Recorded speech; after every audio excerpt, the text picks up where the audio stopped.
Hello students, I am Dr. S.K. Singh and in today's class we are again to discuss about energy requirements of human body. आज इस lecture का part 3 है। अभी तक हम लोगों ने इस लेक्चर में एनर्जी के बारे में, बीएमआर के बारे में जाना। आज हम इस लेक्चर में specific dynamic action of foods उसके बारे में डिस्कस करेंगे।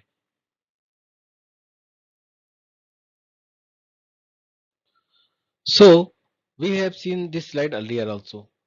इस स्लाइड में दिखाया गया है कि टोटल एनर्जी एक्सपेंडिचर जो भी हम फूड खाते हैं वो कहाँ यूटिलाइज होता है उसको यहाँ पे शो किया गया है। तो अगर हम लोग अपनी बॉडी का टोटल एनर्जी एक्सपेंडिचर कैलकुलेट करें तो we can say that total energy expenditure will be equal to resting metabolism plus physical activity plus thermic effect of food. तो यहाँ पे हम देख पा रहे हो thermic effect of the food को ही हम लोग specific dynamic action of food भी कहते हैं, इन शॉर्ट SDA। तो यहाँ पे आप देख पा रहे हैं कि it is contributing around 8 to 15% of the total energy available for our body. तो जो भी आप खाना खाते हैं उसमें से 8 to 10% thermic dynamic specific dynamic action में कंज्यूम हो जाता है। क्या होता है ये स्पेसिफिक डायनेमिक एक्शन, कैसे ये हमारे बॉडी को इफेक्ट करता है, तो इन चीजों के बारे में हम आज इस लेक्चर में जानेंगे। So let's start. Thermic effect of feeding, जिसे हम शॉर्ट में TEF भी कहते हैं। In short TEF is the rate at which your body metabolises a meal. यहाँ पे मैं एक एनिमेशन से आपको समझाऊंगा। सपोज करिए कि आपने कोई फूड खाया और ये फूड क्या होगा, अंदर डाइजेशन होगा इसका, और धीरे धीरे ये डाइजेस्ट होके इसमें से सारे एब्जॉर्ब हो जाएंगे न्यूट्रिएंट्स। यहाँ पे आप देख पा रहे हो कि न्यूट्रिएंट्स एब्जॉर्ब हो रहे हैं, और एब्जॉर्ब होने के बाद ये न्यूट्रिएंट्स सेल के अंदर यूटिलाइज कर लिए जाएंगे। तो फूड कोई भी हो सकता है, उसके अंदर बायोमॉलिक्यूल्स, वही आपके प्रोटीन, फैट, कार्बोहाइड्रेट्स होंगे, सारों का ही अपने कंपोनेंट्स में डाइजेशन होगा और इन कंपोनेंट्स का एब्जॉर्प्शन होगा with the help of cell. तो अब सेल में ही एनर्जी मिलेगी, जो आप कंपोनेंट्स होगा उससे एनर्जी कहाँ पे जनरेट हो रही है, ATP सेल में। लेकिन इस प्रोसेस को करने में यहाँ से और यहाँ तक पहुँचने में काफी एनर्जी बॉडी को वेस्ट करनी पड़ती है। That we call thermic effect of food या फिर specific dynamic action of food. और ये वेरी करता है फूड टू फूड, उसके कंपोनेंट्स पे, वो हम लोग अभी इस क्लास में समझेंगे। So this refers to the increased heat production और increased metabolic rate following the intake of food. जब भी इनटेक ऑफ फूड होता है उसके बाद जो हीट प्रोडक्शन है या फिर इंक्रीज्ड मेटाबॉलिक रेट है, उसको ही हम लोग डाइट इंड्यूस्ड थर्मोजेनेसिस या फिर थर्मोजेनिक इफेक्ट ऑफ फूड कहते हैं। जैसे कि मैंने बताया कि due to the expenditure of energy for digestion, absorption, active transport of product of the digestion. Digestion के दौरान जो आप फूड का डाइजेशन होगा, एब्जॉर्प्शन होगा, इसमें जो एनर्जी कंज्यूम होती है, इसके अलावा डाइजेशन के बाद जो कंपोनेंट्स बनेंगे उसको एनर्जी रिजर्व के रूप में स्टोर करने में भी एनर्जी की जरूरत होती है। उसको भी हम लोग थर्मिक डायनेमिक एक्शन या specific dynamic action of food में रखेंगे। So if we define the specific dynamic action, so हम लोग ये कह सकते हैं कि it is the energy which is required to digest the food, metabolise the food और extract its energy for the use in exercise and our basal metabolism. जो हमारे बेसल मेटाबॉलिक प्रोसेसेस है उसको करने में एनर्जी जो लगती है या फिर फिजिकल एक्टिविटी को करने में जो एनर्जी लगती है उसमें ये यूटिलाइज होती है। So in other words we can say that it's a price which we pay for extracting energy from food. Food से एनर्जी एक्सट्रैक्ट करने में हम जो पे करते हैं प्राइस, वो है SDA, specific dynamic action of food, and it is around 10% of the energy that we obtain from food. तो अगर हम लोगों को किसी फूड से मिल रही है 2500 कैलोरीज एनर्जी, तो उसका 250 calories will be utilise for SDA. और एसडीए में हम लोगों ने देखा होगा कि after a meal we feel some warmer and our heart beating will be also a bit faster after a meal. उसका क्या रीजन है? बिकॉज कि they are both signs that our body is working at digesting the food and using up the energy through SDA. तो आप यहाँ पर आप देख रहे हो कि heat production by brown adipose tissues, brown adipose tissues है हमारी बॉडी में, which is activated after consumption of a meal. और ये सिग्नल देता है additional component of dietary thermo induce thermogenesis. और हम लोगों ने ये भी देखा होगा कि we feel drowsiness after a large meal. क्या होता है रीजन उसका? बिकॉज हमारी बॉडी को ज्यादा काम करना पड़ रहा है, तो it's a diversion of blood from the brain to the digestive system, जिसके कारण हमारी बॉडी को working hard to process all the fuel, and that is why we feel drowsiness. So if we define the thermic effect of food, TEF या फिर SDA को, so this is the amount of calories it takes to digest food। और food चूंकि different प्रकार के होते हैं, उसमें डिफरेंट डिफरेंट कंपोनेंट्स होते हैं, माइक्रो न्यूट्रिएंट्स डिफरेंट होते हैं, so we have different level of TEF calorie burn, and it makes up to 10 to 12% of total of your calorie burn. यहाँ पे आप देख पा रहे हो फैट का कैलोरी अराउंड 3 to 4% है थर्मिक इफेक्ट, जबकि कार्बोहाइड्रेट का 4 to 7%। प्रोटीन का थर्मिक इफेक्ट सबसे ज्यादा होता है। वो क्यों होता है वो भी हम लोग देखेंगे आने वाली स्लाइड्स में। इसके बाद आते हैं फाइब्रस वेजीज, जिसका है 15 to 20%। सो अगर हम किसी एनिमल को सपोज करिए फूड दे रहे हैं जिसकी कैलोरी है 100 कैलोरी, लेकिन उससे हीट प्रोड्यूस कितनी होगी? इन द केस ऑफ अगर उसको हम प्रोटीन डाइट देते हैं तो it will be around 130%, 104% for carbohydrate and 103 to 4% for fats. ये 100 के ऊपर कैलोरीज जो आ रही हैं वो कहाँ से आती हैं? They comes from the combustion of the tissue substances. और इसी कारण क्या होता है? वेट लॉस होता है।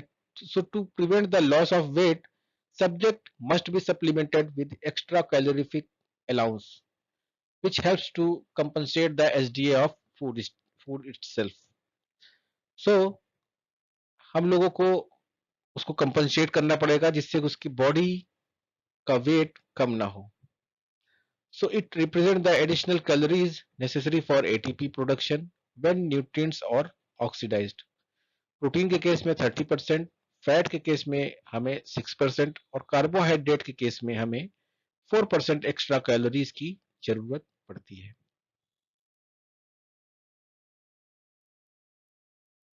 So TEF is the measure of how much different foods increase energy expenditure due to the energy required to digest, absorb and metabolize the nutrients within that food।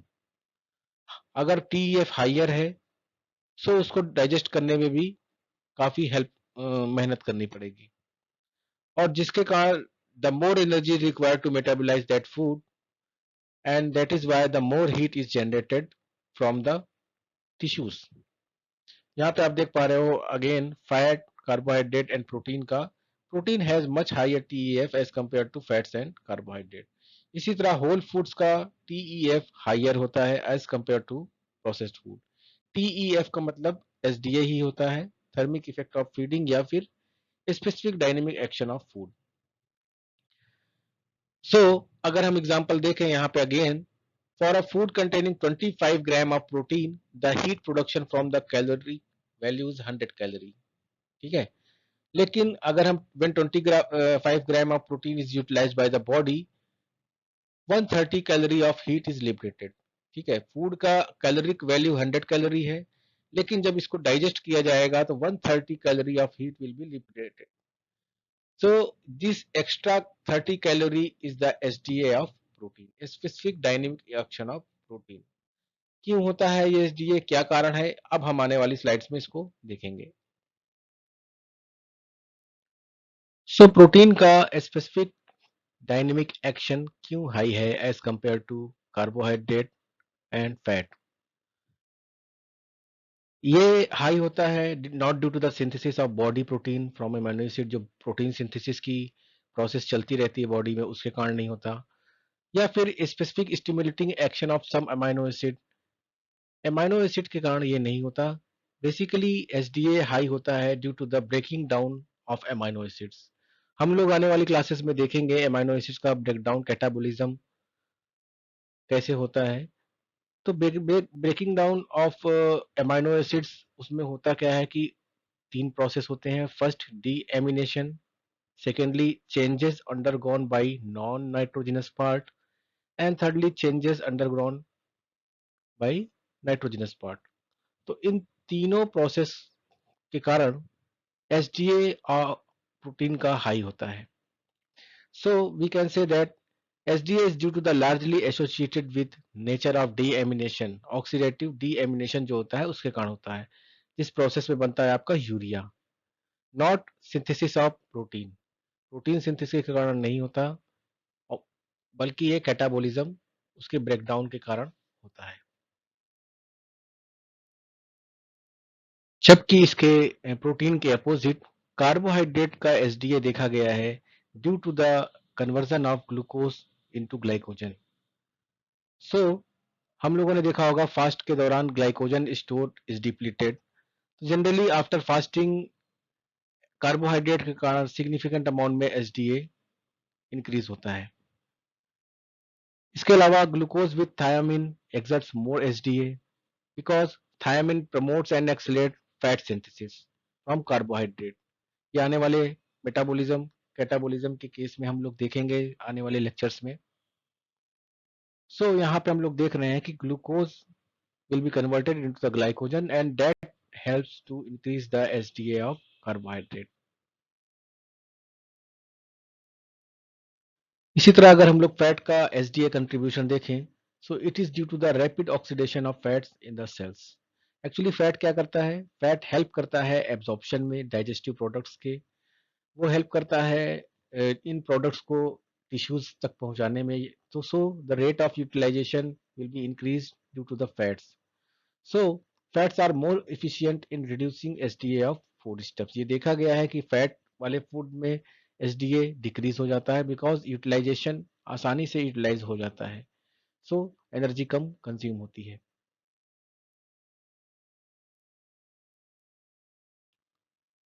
Now we will discuss some of the factors which affect the thermic effect of food या फिर SDA of food. यहाँ पे कुछ biochemical processes को दिया गया है, ये सारे के सारे कहीं ना कहीं SDA को इफेक्ट डालते हैं. So we can say that regularly consumed mixed diet, the SDA is around 10%. लेकिन ये SDA thermic effect of the food could be increased by the aerobic training of sufficient duration. इसके अलावा anaerobic weight training में भी ये increase हो जाता है. However, the increase is marginal, which is amounting around 7 to 8 calories per hour. इसके अलावा फैट्स एंड कार्बोहाइड्रेट्स, ये देखा गया है कि वो एसडीए ऑफ प्रोटीन को रिड्यूस कर सकते हैं, प्रोटीन के एसडीए इफेक्ट को रिड्यूस करते हैं. In fasting and under nutrition condition में भी SDA of all food steps increases. जब फास्टिंग या फिर अंडर न्यूट्रिशनल कंडीशन होती है तो एसडीए जो है वो इंक्रीज हो जाता है सारे फूड स्टेप्स का. और इसके अलावा पॉजिटिव नाइट्रोजन इम्बैलेंस, अगर सफिशिएंट अमाउंट में नाइट्रोजन अवेलेबल है and it is in the balance form, so SDA of protein doesn't seen occur. तो एसडीए ऑफ द फूड जो है वो ज्यादा बढ़ता नहीं है. So these are the some of the factors which affect the thermic effect of food.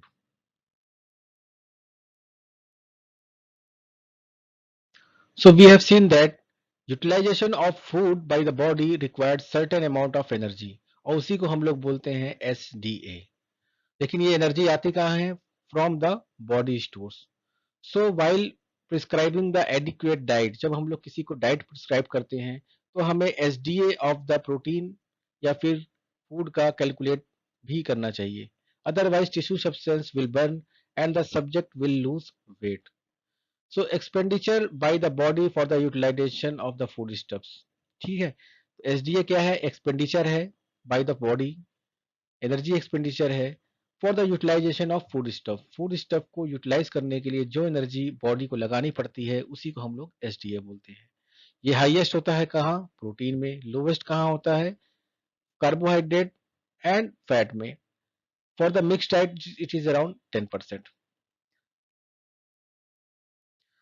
सो जो भी हम डाइट प्लान बनाएंगे उसमें 10% हमें एक्स्ट्रा ऐड करना चाहिए because of the towards SDA. Higher the SDR of the protein indicates that it is not good source for energy। जबकि हमें कोल्ड क्लाइमेट वाले कंडीशंस में जहाँ पे प्रोटीन का कंजप्शन हाई होना चाहिए, consumption of protein rich diet cold climates, तो वहाँ पे प्रोटीन का कंजप्शन ज़्यादा होना चाहिए as compare to normal climates में, हॉट क्लाइमेट्स में। तो वहाँ पे प्रोटीन डाइट को बढ़ाना चाहिए। High SD of protein should be made use of in cold climates by giving a protein rich diet. So अगली बार से आप जब भी कोई फूड खाएंगे तो आप ये सोच सकते हैं कि what will be the SDA of your food. Thank you. अगर आपको ये वीडियो पसंद आए तो जल्दी से लाइक कीजिए, सब्सक्राइब कीजिए और बेल आइकन दबाना मत भूलिएगा।